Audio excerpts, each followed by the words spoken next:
राज्यपाल की भूमिका केंद्र और राज्य सरकार के बीच संतुलन बनाने की होती है। राज्यपाल राज्य में केंद्र सरकार के प्रतिनिधि के रूप में कार्य करते हैं, लेकिन यह पद अक्सर विवादों में ही बना रहता है। हालिया मामला तमिलनाडु के मुख्यमंत्री और राज्यपाल RN रवि के मध्य शक्तियों के प्रयोग को लेकर के है। नमस्कार, मेरा नाम है मनीष भारती और आप देख रहे हैं संस्कृति IAS यूट्यूब चैनल। साथियों, आज हम तमिलनाडु की हालिया स्थिति को समझेंगे, साथ ही राज्यपाल के कार्य, शक्तियां, अधिकार को भी देखेंगे। हम इस बात पर भी चर्चा करेंगे कि राज्यपाल के पद का दुरुपयोग कैसे रोका जा सकता है। जैसा कि आप टॉपिक भी देख रहे होंगे, तमिलनाडु के राज्यपाल और मुख्यमंत्री में एक विवाद हुआ है और विवाद एक मंत्री को लेकर के हुआ है। ठीक है, और किस तरह से वो विवाद बढ़ता चला गया है, क्या क्या मसला हुआ, इन सभी बातों पर हम देखेंगे। लेकिन उससे पहले आपके लिए एक जरूरी सूचना है संस्कृति IAS परिवार की तरफ से। दरअसल यह जो है सूचना, यह उन लोगों के लिए है जो 2023 सिविल सर्विसेज एग्जामिनेशन के लिए मेंस लिख रहे हैं, यानी कि जिन्होंने प्रीलिम्स क्वालिफाई कर लिया है और इस बार मेंस लिखने वाले हैं, उनके लिए सूचना है। और यह दिल्ली सेंटर के लिए है। संस्कृति IAS के शिक्षक के ही मार्गदर्शन में यह पूरा mains mentorship programme civil services examination 2023 चलाया जा रहा है। इसकी कुछ खास बातें हैं, इसे समझ लीजिए। इसमें आपको 24 घंटे और 7 दिन सप्ताह के फ्री लाइब्रेरी की सुविधा दी जाएगी। संस्कृति IAS के जो शिक्षक हैं उनके द्वारा क्विक रिवीजन कराया जाएगा। कहने का मतलब है, जो भी फैकल्टी हैं, जैसे कि हिस्ट्री के अखिल सर पढ़ाते हैं, तो अखिल सर आपको हिस्ट्री के सेगमेंट का क्विक रिवीजन भी कराएंगे। AK अरुण सर जैसे इकोनॉमी पढ़ाते हैं तो उसका वो क्विक रिवीजन भी कराएंगे। बाकी फैकल्टी भी इसी आधार पर आपको लेके चलेंगे। और आप जानते हैं कि आंसर राइटिंग का कितना महत्व होता है सिविल सर्विस एग्जामिनेशन में, इसीलिए इसके लिए आपको डेली प्रैक्टिस कराया जाएगा। कहते हैं ना कि प्रैक्टिस मेक्स मैन परफेक्ट, तो आप परफेक्शन ला पाए इसके लिए आपको प्रैक्टिस भी कराया जाएगा। और इसके अलावा ये जो टेस्ट सीरीज है मेंस का, वह भी आपको दिया जाएगा। और इसके अलावा बाकी जो भी मटेरियल परीक्षा के लिए उपयोगी है वह भी आपको संस्कृति IAS के द्वारा उपलब्ध कराया जाएगा। अब यह भी समझना है कि क्या इसके लिए कुछ शुल्क है, तो आप जान लीजिए कि यह बिल्कुल निःशुल्क रखा गया है। कोई भी फी इसके लिए नहीं लिया जा रहा है। इसकी जो शुरुआत तारीख रखी गई है वह 4 जुलाई 2023 से रखा गया है। सीटें जो है सीमित है और रजिस्ट्रेशन प्रारंभ हो चुका है। बहुत सारे छात्र जो हैं, जो इस बार मेंस लिख रहे हैं, उन्होंने अपना एनरोलमेंट करा लिया है। तो यदि आप भी इस प्रोग्राम से जुड़ना चाहते हैं, और निश्चित तौर पर यह आपके लिए इसीलिए भी फायदेमंद होने वाला है क्योंकि इसमें जो संस्कृति IAS की फैकल्टी है वह आपके साथ सीधे संवाद करके अगले 2 महीने 2.5 महीने जुड़ करके आपकी तैयारी को और भी बढ़िया बनाएंगे। तो चलिए, यह आपका प्रोग्राम है और इससे संबंधित आपको और विशेष जानकारी चाहिए तो संस्कृति IAS के वेबसाइट पे जाइए, वहां नंबर मिल जाएगा, आप कॉल करके अपना रजिस्ट्रेशन वगैरह करा सकते हैं। अब हम टॉपिक पे लौटते हैं। टॉपिक क्या है हमारा, और इसे समझते हैं कि सबसे पहले यह चर्चा में क्यों बना हुआ है। जैसा मैंने कहा कि तमिलनाडु के राज्यपाल और मुख्यमंत्री के बीच विवाद बना हुआ है और वह एक मंत्री के पद को लेकर के बना हुआ है। डिटेल से देखते हैं न्यूज़पेपर क्या कहता है। Tamil Nadu governor RN Ravi back tracks on dismissal of Senthil Balaji from cabinet. 2-3 बातें यहां है। देखिए, तमिलनाडु गवर्नर, उनका नाम है RN रवि। कहा जा रहा है कि बैक ट्रैक्स करने का मतलब है कि जो फैसला इन्होंने पहले दिया था, अपने ही फैसला से अब पलट रहे हैं, यानी अपने द्वारा दिए गए पहले निर्णय से उसको बदलते हुए फिर उसी फैसले पे आ जाना। और ये जो है खारिज कर दिया था कैबिनेट का पद, उनका नाम है जो मिनिस्टर हैं सेंथिल बालाजी, तो उसी फैसले को दोबारा बदलते हुए और जो खारिज डिसमिसल कर दिया था उसे फिर बहाल किया है। तमिलनाडु में राज्यपाल ने राज्य सरकार के मंत्री सेंथिल बालाजी को बर्खास्त करने की घोषणा की थी। ये राज्यपाल है और इनका नाम है RN रवि। चलिए, महत्वपूर्ण तथ्य इस घटना से जुड़े हुए क्या है उसको समझ लेना जरूरी होगा, ताकि आप एक बैकग्राउंड समझ सकें कि आगे किस हिसाब से हम पढ़ने वाले हैं। राज्यपाल ने सेंथिल बालाजी को मंत्री पद से हटा दिया। दरअसल जो मंत्री हैं इन पर कुछ आरोप है, उसे भी हम देख लेंगे क्या आरोप रहा था, किस तरह की घटनाएं में वो शामिल रहे। और इन्होंने, राज्यपाल ने यह तर्क दिया कि चूंकि मिनिस्टर जो है काफी प्रभावशाली व्यक्ति हैं, इसलिए उन पर जो आरोप है, जो जांच चल रही है, उस जांच को वो प्रभावित कर सकते हैं अपने पद पर यदि वे बने रहते हैं। और राज्यपाल ने कहा कि इस स्थिति में संविधान के अनुच्छेद 154, 163 और 164 के अंतर्गत उनको जो भी शक्ति मिला है, यानी कि राज्यपाल के पद को जो शक्ति मिला है, उसका प्रयोग करते हुए उन्होंने तत्काल प्रभाव से सेंथिल बालाजी को मंत्री पद से हटाया था। ठीक है, अब यहाँ 154, 63 और 164 इसे भी हम पढ़ लेंगे, आप ध्यान रखिएगा। उनके इस निर्णय पर हुए हंगामे के कारण उन्होंने 5 घंटे बाद फैसला भी वापस ले लिया। और फैसला लेने के बाद उन्होंने कहा, वापस लेने के बाद, कि केंद्रीय गृह मंत्री यानी कि अमित शाह जी की बात कर रहे हैं, उनके सलाह पर उन्होंने जो सस्पेंड कर दिया था वह फिर से बहाल करने का फैसला लिया।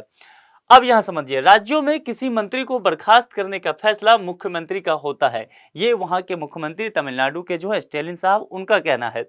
अब यहाँ किसी मंत्री की बर्खास्ती की अनुशंसा मुख्यमंत्री राज्यपाल को भेजते हैं, उस आधार पर राज्यपाल यह निर्णय ले सकते हैं, ऐसा तमिलनाडु के मुख्यमंत्री का कहना है। इस मामले में राज्यपाल ने मुख्यमंत्री से सलाह लिए बिना मंत्री को बर्खास्त कर दिया था और यही पूरा मुद्दा फंसा हुआ था। अब जिस मिनिस्टर को लेकर के विवाद है, उनके बारे में भी थोड़ा जान लेना जरूरी है। सेंथिल बालाजी कौन है और इन्हें बर्खास्त क्यों किया गया, इसका कारण क्या है जिस वजह से इतना विवाद बढ़ गया। तमिलनाडु सरकार में यह बिजली, आबकारी और मद्य निषेध मंत्री का दर्जा पाते हैं। नौकरी घोटाले के एक केस में कथित तौर पर मनी लॉन्ड्रिंग का इन पर आरोप है और मुख्यमंत्री ने कहा कि सेंथिल बालाजी मंत्री पद पर बने रहेंगे। हालांकि इनके पास यह विभाग अभी नहीं होगा, लेकिन मंत्री पद होगा इनके पास। अब यहां देखते हैं आगे की प्रक्रिया क्या है। देखिए, इससे पहले हमने जो बातें की वह यह था कि घटना क्या हुआ, किस तरह से चीजें आगे बढ़ी। अब यहां से हमारे लिए बहुत जरूरी चीजें हो जाएगी एग्जाम के नजरिए से। राज्यपाल का पद हमेशा, जैसा कि मैंने पहले ही आपको प्रस्तावना में ही बता दिया, कि विवाद में बना रहता है, इसलिए राज्यपाल के पद को सही से आपको पढ़ना चाहिए। और यूपीएससी थोड़ा सा ट्रिकी होती है। यदि आप चर्चा में देखेंगे राज्यपाल का पद है तो पूछा जाएगा राष्ट्रपति की शक्तियां, तो राज्यपाल जब आप पढ़ें तो राष्ट्रपति को भी पढ़ लीजिएगा, अच्छे से तैयार कर लेना है इस टॉपिक को। चलिए, जैसा कि मैंने पहले भी कहा था कि अनुच्छेद 154, 63 और 164 इसे हम देखेंगे, तो जरा डिटेल से इसे समझ लेते हैं। जैसा कि राज्यपाल ने कहा कि हमने संविधान में द्वारा दिया गया ये जो कुछ आर्टिकल हैं, इस आर्टिकल का हमने उपयोग किया, इन अनुच्छेद का, अपनी शक्तियों का, और इसके तत्काल प्रभाव से हमने मंत्री को मंत्री पद से हटाया था, कुछ भी असंवैधानिक नहीं किया था। ठीक है, राज्यपाल का यह तर्क था। तो क्या कहता है यह अनुच्छेद, देखिए 154 अनुच्छेद कहता है राज्य की कार्यपालिका शक्ति राज्यपाल में निहित होगी, यानी कि राज्य की जितने भी कामकाज की शक्तियां रहेगी वह राज्यपाल के अंदर निहित करने की बात की गई है। हालांकि एक बात समझ लीजिए कि व्यवहारिक तौर पर जो सरकार का मुखिया होता है वह मुख्यमंत्री ही होता है। ठीक है, इसका प्रयोग स्वयं या अपने अधीनस्थ अधिकारियों के द्वारा राज्यपाल करते हैं। वहीं अनुच्छेद 163 कहता है राज्यपाल को अपने कृत्यों का प्रयोग करने में सहायता और सलाह देने के लिए एक मंत्रिपरिषद होगा। ध्यान से समझिए, यानी कि राज्यपाल के द्वारा सारा काम है, उनके नाम से चलेगा। 163 कहता है कि लेकिन राज्यपाल कैसे करेंगे, कैसे उनके नाम से सब कुछ चलेगा, तो भैया एक मंत्रिपरिषद आपको दिया जाएगा। ठीक है, वह मंत्रिपरिषद क्या करेगा, तो किसी भी कार्य को संचालित करने के लिए आपको सलाह मशविरा देगा, नीति निर्माण का काम करेगा, और उस मंत्रिपरिषद का मुखिया एक होगा और जिसे हम कहेंगे उस राज्य का मुख्यमंत्री। ठीक है, इतना मामला आपको क्लियर है। इस प्रश्न की किसी न्यायालय में जांच नहीं होगी। किस प्रश्न की, कि यह जो मंत्रिपरिषद है, यह मंत्रिपरिषद राज्यपाल को किसी भी नीति निर्माण के ऊपर क्या सलाह मशवरा देता है, यह कोई राज्यपाल से नहीं पूछेगा या फिर यह न्यायालय में चुनौती नहीं दिया जाएगा। संविधान का अनुच्छेद 163 इस बात की पुष्टि करता है। अनुच्छेद 164 क्या कहता है, मुख्यमंत्री की नियुक्ति जो है वह राज्यपाल के द्वारा की जाएगी, यानी कि जो राज्य के मुख्यमंत्री होंगे उसकी नियुक्ति राज्यपाल के द्वारा ही की जाएगी। और बाकी जो मंत्री होंगे, ध्यान देना है, यहां मुख्यमंत्री की नियुक्ति राज्यपाल के द्वारा, बाकी जितने भी मंत्री होंगे उन मंत्रियों की नियुक्ति भी राज्यपाल के द्वारा की जाएगी, लेकिन किसकी अनुशंसा पे? मुख्यमंत्री की अनुशंसा पे। ठीक है, तो यही एक बात फंसा हुआ था। यहीं पे मुख्यमंत्री जो स्टालिन है उनका कहना है कि देखिए, जब हम अनुशंसा कर रहे हैं कि आप इसकी नियुक्ति कीजिए, तो जब आपको बर्खास्त करना था तो मेरी सलाह पे करना था, आपने मुझे बाईपास किया, मुझसे नहीं सलाह मशविरा किया और खुद अपनी इन शक्तियों का मनमाने रूप से प्रयोग किया, और यही विवाद का कारण बना था। अब राज्यपाल के बारे में थोड़ा सा और देखते हैं, और देखिए राज्यपाल के बारे में वैसे भी आपने बहुत कुछ पढ़ रखा होगा। ठीक है, हम यहाँ पर जो संवैधानिक कुछ प्रावधान है उन अनुच्छेदों का प्रयोग करते हुए देखेंगे कि राज्यपाल को क्या शक्तियां दी गई है। अनुच्छेद 153 को देखते हैं। अनुच्छेद 153 कहता है प्रत्येक राज्य के लिए एक राज्यपाल होगा। ठीक है, जैसे बिहार राज्य है तो बिहार के लिए एक राज्यपाल होगा, असम है तो असम के लिए एक राज्यपाल होगा। अच्छा, कई बार आप ऐसा देखे होंगे व्यवहारिक प्रयोग में कि दो राज्य में एक ही राज्यपाल है, जैसे कि मान लीजिए बिहार और बंगाल दोनों के राज्यपाल एक ही व्यक्ति हो, ऐसा कुछ समय के लिए हो सकता है। ठीक है, व्यवहार के तौर पे यह देखा गया है।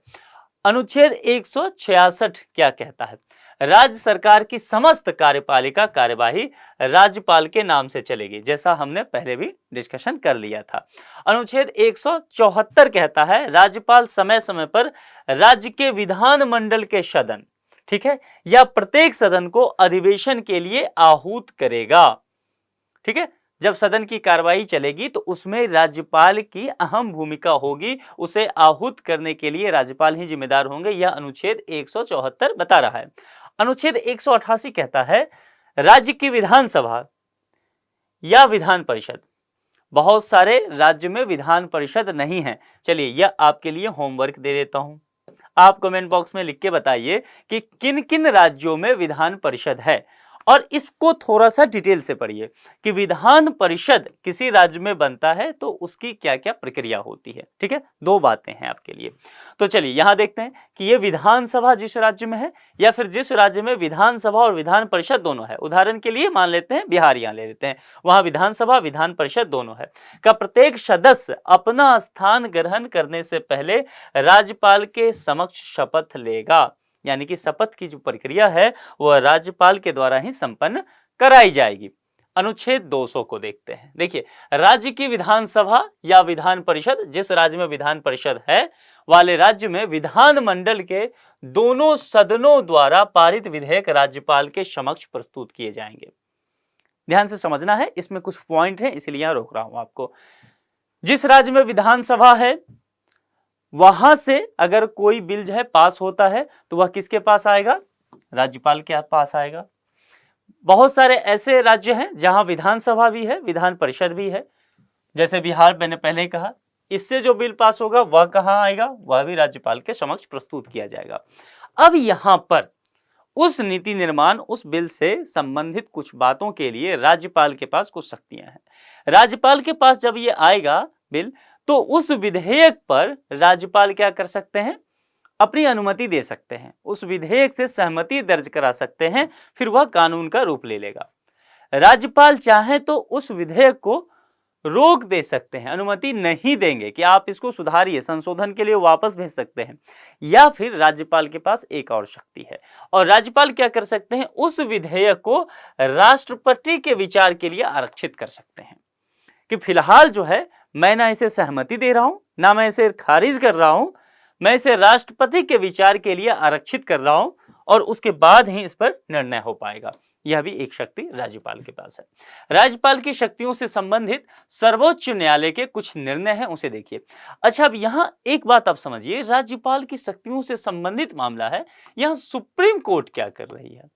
जैसा कि मैंने पहले ही कहा कि राज्यपाल का पद विवादों में हमेशा बना रहता है।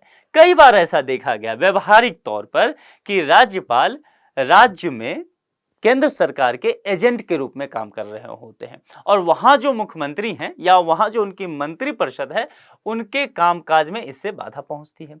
इस बात को लेकर के तकरार बना रहता है वहां के जो मुख्यमंत्री हैं, मंत्री परिषद है, और फिर राज्यपाल में। तो इस स्थिति में इनके शक्तियों को लेकर के विवाद बना रहता है कि कहां पे लक्ष्मण रेखा है जहां तक राज्यपाल को रुक जाना चाहिए।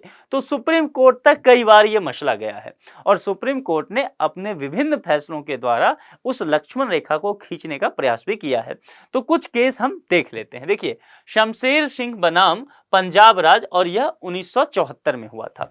क्या था मामला?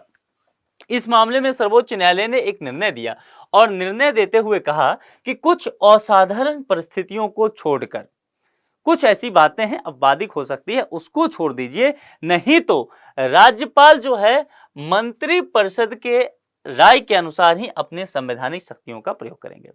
अब यहां पर देखिए, सुप्रीम कोर्ट ने किसका पर कतरने का काम किया है? राज्यपाल के पर का। सुप्रीम कोर्ट ने पावर किसको दिया है? मंत्रिपरिषद को। और मंत्रिपरिषद का मुखिया कौन है? जो उस राज्य के चीफ मिनिस्टर हैं, मुख्यमंत्री हैं। जरा सोचिए, तर्क लगाइए कि ऐसा सुप्रीम कोर्ट क्यों कर रही है। निश्चित तौर पर यह जो मंत्रिपरिषद है, ये किसके प्रतिनिधि हैं? जनता के प्रतिनिधि हैं। लोकतांत्रिक प्रक्रिया से चुनाव हुआ है, उसके बाद ये चुनकर के विधानसभा या विधान परिषद में पहुंचे हैं। तो निश्चित तौर पर कामकाज की जिम्मेदारी इन पर होनी चाहिए। जनता के बीच इन्हें जाना है, जवाबदेह भी यही हैं। तो जाहिर सी बात है, काम की जिम्मेदारी भी इन पर होनी चाहिए। तो राज्यपाल को शक्तियां दी गई है, लेकिन उस शक्तियों का असाधारण परिस्थितियों में प्रयोग कीजिए। हमेशा उसका प्रयोग ना करते रहिए, ठीक है। उससे कामकाज में दखलंदाजी करेंगे तो परेशानी होगी कामकाज चलाने में, प्रशासनिक कामकाज चलाने में। ऐसा सुप्रीम कोर्ट को राज्यपाल के पद को लेकर के कहना था, ठीक है। दूसरा केस है नवाम रेबिया बनाम उपाध्यक्ष 2016 के मामले में। इस मामले में सुप्रीम कोर्ट क्या कह रही है, देखिए। राज्यपाल के विवेक के प्रयोग से संबंधित अनुच्छेद 163 की शक्तियां जो है वह सीमित है। अब यहां समझिए, राज्यपाल जैसे कि इस केस में भी कहे कि मैंने 163 का प्रयोग करते हुए मंत्री को बर्खास्त कर दिया, क्योंकि मुझे ऐसा लगा कि ये मंत्री प्रभावी हैं और इस पद पर बने रहते हैं, तो मनी लॉन्ड्रिंग का केस जो उस पर हुआ है उसके जांच को ये प्रभावित कर सकते हैं, ठीक है। और फिर उन्होंने क्या कहा? मैंने 163 का प्रयोग किया, जो मुझे विवेकाधिकार की शक्ति संविधान के द्वारा दी गई है राज्यपाल के पद को, उस शक्ति का प्रयोग करके मैंने ऐसा किया है। सुप्रीम कोर्ट के पास यह मसला गया और ये पहली बार नहीं है। अब जब आपको यह अधिकार दिया जाए कि आप अपने विवेक स्वरूप कोई कार्य कर सकते हैं, तो संभव है आप बहुत सारे अच्छे कार्य करें, लेकिन कई बार आप क्या हो सकता है, इस तरह के कार्य करें जो किसी के इशारे पे होता रहे या बाकी सभी को संतुष्ट ना कर पाए वो आपका कार्य। तो ये तो चीजें हो सकती है। इसी को लेकर के, इसी बात को समझते हुए सुप्रीम कोर्ट ने यहां स्पष्ट किया कि देखिए, आपके पास संवैधानिक रूप से अनुच्छेद 163 के तहत विवेकाधिकार की शक्ति है। हम इस बात से इनकार नहीं कर रहे हैं, हम मान रहे हैं, लेकिन जनाब आप ध्यान रखिए कि आपकी ये शक्तियां सीमित हैं, ठीक है। आप मनमाने ढंग से इसका प्रयोग नहीं कर सकते हैं, क्योंकि इससे संभव है राज्य की जो कामकाज है, जो चुनी हुई सरकार है, उनके कामकाज में दखलंदाजी होगी और वह कामकाज बुरा हो सकता है। उसके द्वारा की जाने वाली जो कार्रवाई है मनमाना न होकर तार्किक और तथ्यों पर आधारित होने चाहिए। यदि ऐसा नहीं होता है तो फिर सुप्रीम कोर्ट दखलंदाजी कर सकती है। इस बात का भी ध्यान रहे। अब एक बात ये हम ध्यान देते हैं, देखिए यहां पर समझिए, केंद्र में केंद्र की सरकार है, प्रधानमंत्री है, उनके मंत्रिपरिषद है। राज्य की सत्ता चलाने के लिए, वहां के कामकाज को देखने के लिए एक मंत्रिपरिषद राज्य में है, जनता चुनती है और उसके मुखिया मुख्यमंत्री होते हैं जो कामकाज चलाते हैं। अब प्रश्न यह उठता है, जब मुख्यमंत्री हैं ही, उनका पूरा मंत्रिपरिषद है ही, तो फिर राज्यपाल के पद की आवश्यकता क्यों है? और यह पद बना तो विवादों में ही रहा। हमेशा ही यह पद निश्चित तौर पर केंद्र और राज्य के बीच जो है संबंध कहीं न कहीं खटास में डालता रहा। तो इस पद की आवश्यकता फिर क्या है? देखिए, यदि इस पद की आवश्यकता नहीं होती तो संविधान निर्माता इस तरह की बातें करते ही नहीं। भारत के संविधान में इस तरह के अनुच्छेद रखे ही नहीं जाते। आप जानते हैं, हमारा संविधान जो है यूं ही भारी भरकम एक मोटी दस्तावेज बना हुआ है, कानून का, अनुच्छेदों का भरमार है। तो कुछ अनुच्छेद और बेवजह नहीं रखे जाते। निश्चित तौर पर राज्यपाल की एक बड़ी भूमिका है। हमारी संघीय ढांचा को लेकर के राज्यपाल एक महत्वपूर्ण भूमिका निभाते हैं। देखिए, स्वतंत्र एक संवैधानिक पद है। निश्चित तौर पर यह जो है राष्ट्रपति के प्रसाद प्रयत्न तो हैं, लेकिन इस पर कहीं से भी केंद्र सरकार का यह दबाव नहीं होना चाहिए कि आप हमारे एक प्रतिनिधि के रूप में काम कीजिए या एक एजेंट के रूप में काम कीजिए, इस तरह का बात कहना ज्यादा सही होगा। ठीक है, हालांकि सरकारिया आयोग जो था उसके द्वारा यह भी कहा गया, सुझाव दिया गया कि आप ऐसा कर सकते हैं कि प्रसाद पर्यटन की जो बात है उसे आप यहां से हटा सकते हैं। पंछी आयोग ने भी अपने एक सलाह में यह बात कहा था कि राष्ट्रपति के प्रसाद पर्यटन जो राज्यपाल का पद है उसे आप हटा दीजिए। सरकारिया आयोग ने यहां तक कहा कि राज्यपाल कई बार देखा जाता है कि केंद्र के द्वारा संचालित जो भी एजेंडा है उस पर काम करते हैं, तो कहीं ना कहीं उनके मन में रहता होगा यदि मैं ऐसा ना करूं तो 5 वर्ष से पहले मुझे हटा दिया जाए, क्योंकि राज्यपाल का जो कार्यकाल होता है वह 5 वर्ष का होता है। ठीक है, तो इनके मन में ऐसा हो सकता है।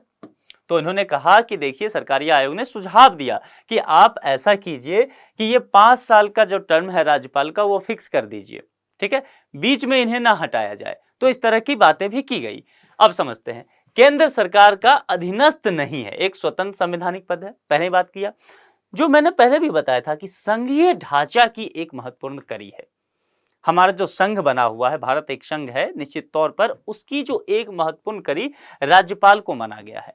ये राज्य सरकार और केंद्र सरकार के बीच जो है एक सेतु का काम करता है। कौन? राज्यपाल का पद। ठीक है, राज्य सरकार और केंद्र सरकार के बीच संवैधानिक गतिरोध होने की स्थिति में यह मध्यस्थता भी करते हैं, इसलिए इस पद का बहुत अधिक जरूरत है। और कभी कभी राज्य सरकार के लिए हम मार्गदर्शक की भूमिका में ही होते हैं, अनुभवी होते हैं, किसी न किसी क्षेत्र के विशेषज्ञ होते हैं।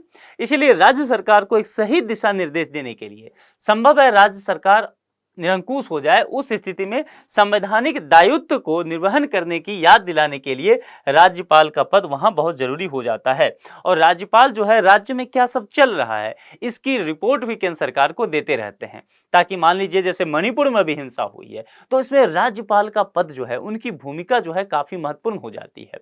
कई ऐसे स्टेट हैं जहां पर राज्यपाल को बहुत अधिक शक्तियां दी गई है ताकि वहां के कामकाज को वो सही रूप से संचालित कर सकें। कभी राज्यपाल पर पूरी तरह से हम डिस्कशन करेंगे तो उन सब अनुच्छेद को भी आपको बताएंगे।